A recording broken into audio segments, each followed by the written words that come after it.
ಶ್ರೀಮಾತ್ರೆ ನಮಃ. ಎಲ್ಲರಿಗೂ ನಮಸ್ಕಾರ. ಮಹಾನುಭಾವನಾದ ಹನುಮನ ಅನುಗ್ರಹ ಬೇಕು ಅಂದ್ರೆ ಪರಾಶರ ಸಂಹಿತದಲ್ಲಿ ಪರಾಶರ ಮಹರ್ಷಿ ಹೇಳಿರೋದೇನು ಅಂದ್ರೆ, ಸದ್ಯಕ್ಕೆ ವಿಳ್ಳೆದೆಲೆ ಪೂಜೆ, ಸಿಂಧೂರ ಪೂಜೆ ಇವುಗಳನ್ನ ಪಕ್ಕದಲ್ಲಿಡೋಣ. ಮಹಾಜ್ಞಾನಿ ಆದ್ದರಿಂದ ಸ್ವಾಮಿಗೆ ವಿಳ್ಳೆದೆಲೆ ಪೂಜೆ ಸರಿ. ಆದ್ರೆ ಅಸಲು ಹನುಮನ ಅನುಗ್ರಹ ಸಿಗಬೇಕು ಅಂದ್ರೆ ಒಂದೇ ಒಂದು ಪ್ರಧಾನ ಮಾರ್ಗವಾಗಿ ಹೇಳಲ್ಪಟ್ಟಿರೋದೇನು ಅಂದ್ರೆ ಹನುಮತ್ ಪ್ರದಕ್ಷಿಣೆಗಳು. ಹನುಮನಿಗೆ ಪ್ರದಕ್ಷಿಣೆಯನ್ನ ಮಾಡ್ಬೇಕು. ಪ್ರದಕ್ಷಿಣೆ ಅಂದ್ರೆ ಒಂದು ಬಾರಿ ತಿರುಗಬೇಕು. ಆದ್ರೆ 3 ಬಾರಿ ತಿರುಗಬಹುದು, 5 ಬಾರಿ ತಿರುಗಬಹುದು, 9 ಬಾರಿ ತಿರುಗಬಹುದು, 16 ಸಾರಿ, 21 ಬಾರಿ ಅಥವಾ 108 ಬಾರಿ ತಿರುಗಬಹುದು. ಅರಿಶಿಣದ ಕೊಂಬಿನಿಂದ, ಅಕ್ಕಿ ಕಾಳುಗಳಿಂದ ಅಥವಾ ಅಡಿಕೆಗಳಿಂದ ಪ್ರದಕ್ಷಿಣೆ ಮಾಡುವಾಗ ತುಂಬಿದ ಗರ್ಭಿಣಿ ಹೇಗೆ ನಡೀತಾಳೋ ಹಾಗೆ ನಡಿಬೇಕು. ಪ್ರದಕ್ಷಿಣೆ ಮಾಡ್ತಾ ಇರುವಷ್ಟು ಸಮಯ ಕೂಡ ಒಂದೇ ಶ್ಲೋಕವನ್ನೇ ಹೇಳ್ಬೇಕು. ರಾಮನಾಮ ಭಜನೆ ಮಾಡ್ತಾ ಕೂಡ ಹನುಮತ್ ಪ್ರದಕ್ಷಿಣೆ ಮಾಡಬಾರದು. ಹನುಮತ್ ಪ್ರದಕ್ಷಿಣೆ ಮಾಡ್ತಾ ಇರುವಾಗ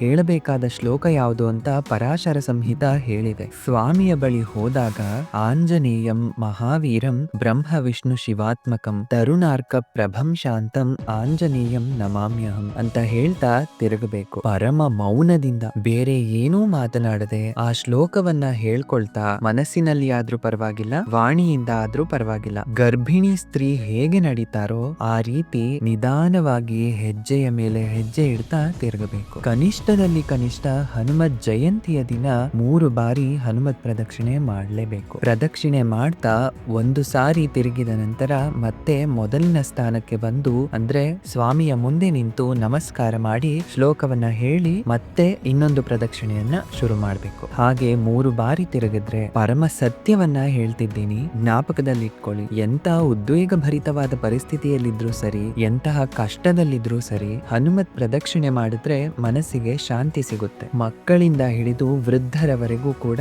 ಯಾರಿಗೂ ಇಲ್ಲಿ ವರ್ಣ ವರ್ಗ ವಿವಕ್ಷ ಇಲ್ಲ. ಯಾರೇ ಆದ್ರೂ ಹನುಮನಿಗೆ ಪ್ರದಕ್ಷಿಣೆ ಮಾಡಬಹುದು. ಪರಾಶರ ಮಹರ್ಷಿ ಇಟ್ಟ ನಿಬಂಧನೆ ಒಂದೇ, ಇದನ್ನ ಮಾತ್ರ ಪಾಟಿಸ್ಬೇಕು. ಈ ಶ್ಲೋಕವನ್ನ ಹೇಳ್ತಾ ಪ್ರದಕ್ಷಿಣೆಯನ್ನ ಮಾಡಬೇಕು. ಎರಡನೇದು, ಹೆಚ್ಚು ಪ್ರದಕ್ಷಿಣೆ ಮಾಡಬೇಕು ಅಂತ ಯಾವ್ದಾದ್ರೂ ಕಾಮ್ಯದಿಂದ ಪ್ರದಕ್ಷಿಣೆಯನ್ನ ಮಾಡಿದ್ರೆ ಆಗ ಮಾತ್ರ ಕೈಯಲ್ಲಿ 108 ಅರಿಶಿಣದ ಕೊಂಬೋ ಅಥವಾ 108 ಅಕ್ಕಿ ಕಾಳು ಅಥವಾ 108 ಅಡಿಕೆ ಹಿಡಿದುಕೊಂಡು ಒಂದೊಂದು ಪ್ರದಕ್ಷಿಣೆ ಹಾಕಿದಾಗ್ಲೂ ತಟ್ಟೆಯನ್ನ ದೇವರ ಮುಂದೆ ಇಟ್ಟು, ಅಥವಾ ಒಂದು ಕೈನಲ್ಲಿ ತಟ್ಟೆ ಹಿಡ್ಕೊಂಡು ಇನ್ನೊಂದು ಕೈಯಲ್ಲಿ ದ್ರವ್ಯವನ್ನ ಹಿಡಿದು ಒಂದು ಪ್ರದಕ್ಷಿಣೆ ಹಾಕಿ ಮತ್ತೆ ದೇವರ ಮುಂದೆ ಬಂದಾಗ ಒಂದು ಅರಿಶಿಣದ ಕೊಂಬೋ, ಒಂದು ಅಕ್ಕಿ ಕಾಳು ಅಥವಾ ಒಂದು ಅಡಿಕೆಯನ್ನ ತಟ್ಟೆಯಲ್ಲಿ ಹಾಕಬೇಕು. ಅದಲ್ಲದೆ ಬೆರಳಿನಿಂದ ಲೆಕ್ಕ ಹಾಕೋದು ಅಥವಾ ಪೆನ್ನು ಪೇಪರ್ ಉಪಯೋಗಿಸಿ ಗೀಟ್ ಎಳೆದು ಲೆಕ್ಕ ಹಾಕೋದು ಮಾಡಬಾರ್ದು. ಈ ರೀತಿ ಪ್ರದಕ್ಷಿಣೆ ಮಾಡಿದ್ರೆ ಅದು ದೋಷಭೂಯಿಷ್ಠವಾದದ್ದು. ಹಾಗಾಗಿ ಪರಾಶರ ಮಹರ್ಷಿ ಹೇಳಿರುವ ಹಾಗೆ ಪ್ರದಕ್ಷಿಣೆಯನ್ನ ಮಾಡಿದ್ರೆ ಹನುಮ